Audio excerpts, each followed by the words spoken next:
Good morning, the overall guy 40 here. Today, sharpening chainsaws. So, you can save yourself some money, but if you can learn how to sharpen chains yourself for undies. Wherever you bought your chainsaws, probably got chains. You can buy a spare so that you got it just in case you don't want to sharpen it or something happens to your chain. Haven't seen them break, but it's a possibility. I'm sure everything can fail. Same place you buy your chain, you can also buy your files. So you want to buy a file that fits your chain because it needs to fit into the slots so that it sharpens the side as well as the top of the tooth where it cuts. I have marked my chain with I pull from the back side of the tooth so that I'm not pulling into the cut part of it. Otherwise, I'll do what I did once before, which is take a chunk out of my finger. I'm currently looking, so I've marked one of my teeth here. I'll mark it again a little more with black so I know where I stop and start. Sometimes there is an odd spot in the chain where there's two teeth going the same direction, or it's a little longer of a gap between the teeth, and you can use that as your reference point also. Now, when you sharpen these, the thing to make sure you do the most accurate is the same angle from this side or this side so that you're sharpening it the same, because that way it'll have the same aggressiveness when it's going through the tree and one side won't pull harder than the other. Now, is your file dull or is it doing you a service and sharpening your teeth?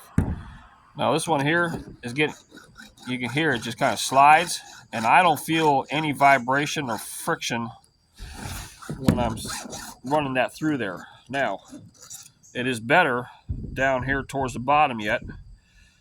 I got the rag to protect my hand, so I don't have to worry about cutting my hand up. If I go towards the bottom of this, it's a little more,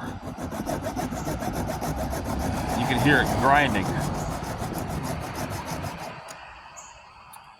You can do all the teeth on one side. Like I said, I pull from the back side of the tooth at the back this way, not into the cutting edge. So you can just rotate it and you keep going all the way around. If you want to just, once I'm in a motion, it's more efficient for me to keep doing the same thing until I get all the way back around, and then I'll flip the bar and I'll do the other side all the way around. If you want to flip back and forth and just go around one time, that's fine. Go for it. Now, did you get it sharp, or why is it doing this or that while you're cutting? So, if you're cutting through a log out here and your blade all of a sudden makes a curved cut to one side or to the other, it's telling you that one side of your blade is sharper than the other side of the blade. So if it cuts to the left, it makes that curve to the left, that means the teeth that are pointed this way instead of the ones on this side that are, the point is up here, it's the ones on this side that are sharp because it's cutting more out on that side. That's why it's curving that way. So again, the ones where it's curving to it, those are the sharp ones. You need to sharpen this side only of the teeth, so they'll be the ones angled like this.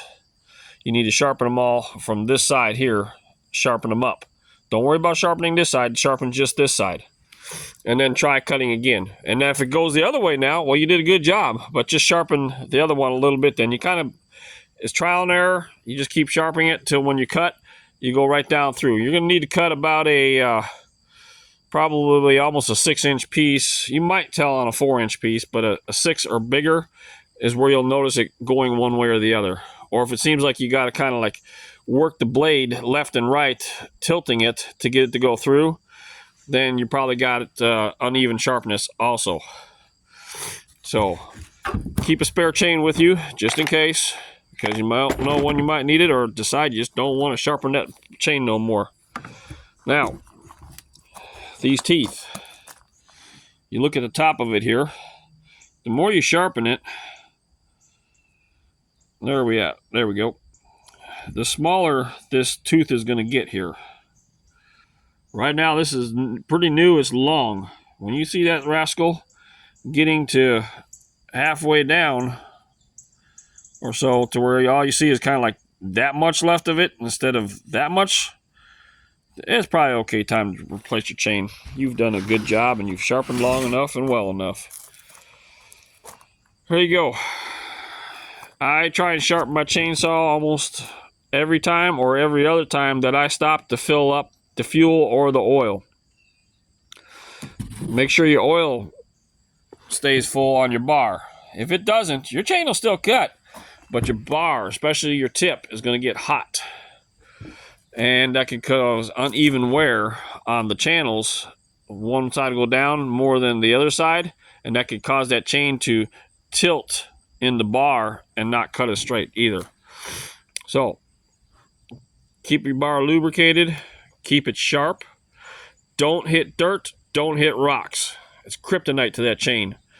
That thing will get dull super fast. You would think, oh, I just nicked it one time, the dirt or whatever, but it's spinning around. You caught a bunch of teeth when you hit that dirt because it wasn't just one tooth that touched that dirt. It's bad news for chains. So wood only, soft stuff. All right, there you go. Have fun sharpening your chain. Enjoy cutting wood. One of my dad's favorite things to do. You have a blessed day.